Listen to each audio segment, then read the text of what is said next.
You're listening to the Shaughnessy Group podcast, insights on buying, selling, and growing Canadian businesses in the lower middle market. Let's begin. Welcome back to the deep dive. We're so glad you've carved out some time for us today. We really are. Because we're digging into a topic that's very specific, but at the same time, it's hugely relevant for so many people. We're talking about the management buyout, the MBO. And this is so much more than just a finance term. It's a really critical path for a business. For who, specifically? Well, for anyone on either side of the deal. Maybe you're an owner looking to sell the business you built to a team you already trust. Or, maybe you're part of that management team thinking, hey, we could own this. We know how to run it. Right. It's the ultimate inside job, in a good way. So our mission today is pretty straightforward. We're going to unpack the strategy, the planning, and the pretty complex financing that goes into a successful MBO, all based on the insights we've gathered. And the one thing that just kept coming up in all the source material was preparation. It's everything. It's everything. The groundwork has to be laid years in advance. Proper prep is the key to a smooth transfer of not just the ownership, but the leadership too. Okay, so let's start with a really simple foundation. In plain English, what exactly is a management buyout? At its core, an MBO is a transaction where the existing management team, the people already running the day-to-day. Exactly. They pool their resources together to buy all, or at least a big part, of the business they're already in charge of. So instead of selling to some huge, faceless corporation or competitor, the people who really know the business, they're the ones buying it. That is the key difference. They take full operational control and ownership, and they can just keep growing the company using the expertise they already have. There's no learning curve. Right, but there's a funding curve. That's the big hurdle, isn't it? The money. Absolutely. The managers know the business inside and out, but they don't usually have millions in cash just sitting around. So the financing is always some kind of complex mix. It's almost always a hybrid, yeah. Yeah. A combination of their own personal money, loans from banks, maybe some outside investors, and this is crucial, the seller often helps finance the deal too. It's all about shared risk. Okay, and that brings us back to that idea of preparation you mentioned. The sources really draw a sharp line between two things: operational succession and ownership transfer. Why is that distinction so important? It all comes down to timing and transparency and reducing risk. The actual transfer of responsibilities, like who's the new president, who takes over the key clients, that's a really gradual process. So it happens over years. It happens over several years before the sale is even a public thing. So if an owner plans to retire in 5 years, the person who's going to be the new president is already sort of acting like the president long before the papers are signed. Precisely. And that whole process has to be visible to customers, to suppliers, to the bank.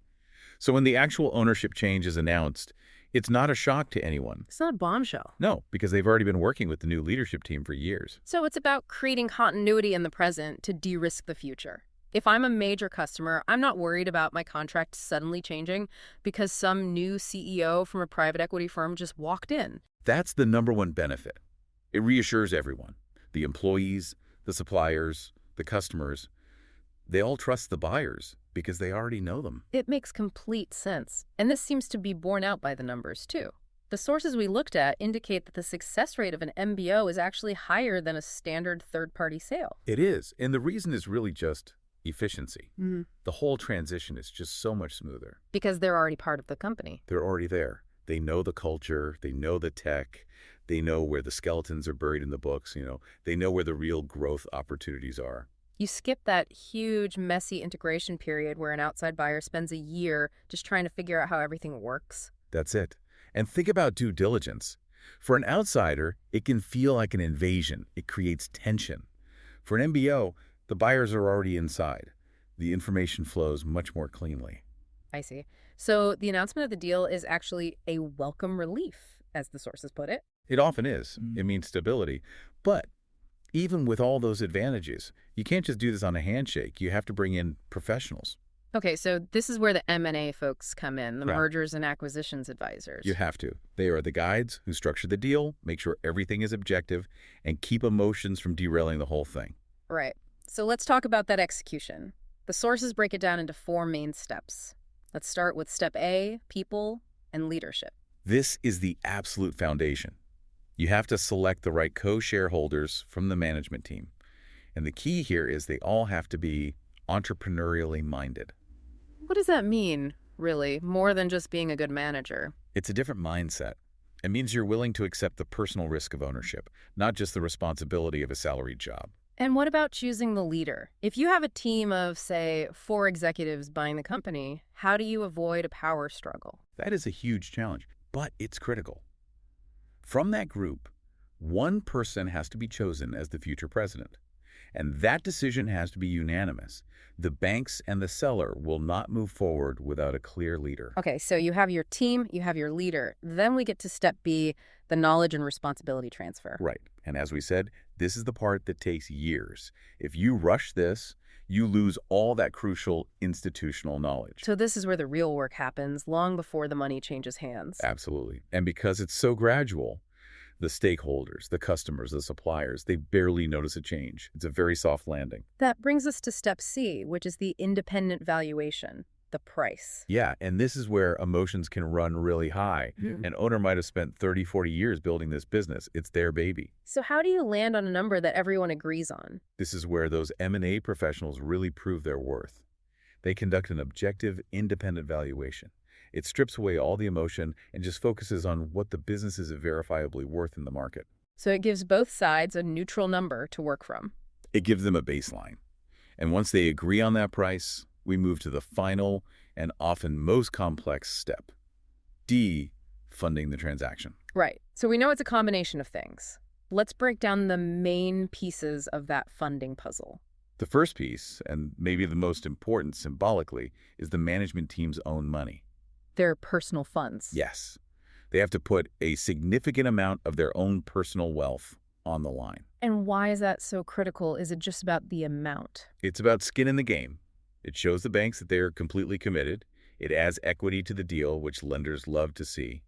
And it just proves they believe in their own plan. Okay, so after their personal investment, where do they go next? Then you have the more traditional forms of capital.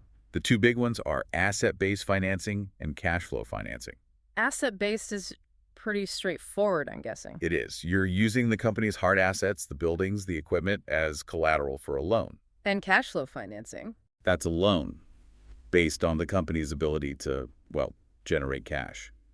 The lender is betting on the company's future profits to repay the debt. And they're more willing to make that bet because the team buying the company is the same team that created that cash flow in the first place. Makes sense. Now, there are some more specialized tools. The sources mention something called mezzanine financing. What is that? So think of mezzanine as a layer between a standard bank loan and pure equity. It's a more flexible but also more expensive type of debt. And why would you use it? Its repayment terms are often tied to the company's performance. It's designed to handle the potential volatility right after an ownership change. It gives the new owners a bit of a buffer. A little breathing room if profits dip for a quarter or two. Exactly. It acknowledges there might be some bumps in the road during the transition. And then we get to the one that seems to make or break these deals. Seller equity financing. Often called a seller note. This is so common because it's what bridges the final gap. The gap between the price and what the team can actually borrow from everyone else. Precisely. The seller agrees to take a portion of their payment over several years, directly from the company. They essentially become a lender to their old business. And the strategic signal that sends is just massive, isn't it? It's huge. It tells everyone, the bank, the employees, the customers, that the person who knows the business best, the seller, has full confidence in this new management team. They're sharing the risk. They still have skin in the game even after they've sold. They absolutely do. And within that seller financing, you often find a specific tool called a contingent consideration clause. Also known as an earnout. Right, an earnout. It's a brilliant way to settle a disagreement on price. If the seller thinks the business is worth $10 million based on future growth, but the buyers think it's worth $8. The earnout bridges that $2 million gap. Exactly. The extra $2 million is only paid out if the company hits certain performance targets like revenue or profit goals over the next few years. So if the new team delivers, the seller gets their full price. If not, the buyers didn't overpay for potential that wasn't realized. It aligns everyone's interests perfectly. And beyond the core team and the seller, sometimes they need even more capital. They do. Sometimes they'll sell a small number of shares to key employees or even all employees. It helps with financing, but it's also a fantastic incentive for productivity. People work harder when they're owners? Of course. And for really big deals, they might bring in an outside financial partner, like a family office or a private equity fund. And they bring more than just a check. Oh, much more. They bring experience, networks, and strategic advice that can be invaluable for a newly independent management team. That is an incredibly thorough look at the whole MBO process. We started by saying they have a higher success rate because of continuity. And we saw that continuity isn't an accident. It's the result of years of careful planning and knowledge transfer before the deal even closes. And the funding is this masterful cocktail of personal commitment, traditional loans, and these really smart specialized tools like mezzanine debt and seller-financed earnouts. So let me leave you with a final thought to mull over. We know selling a business is a huge, once-in-a-lifetime event for an owner.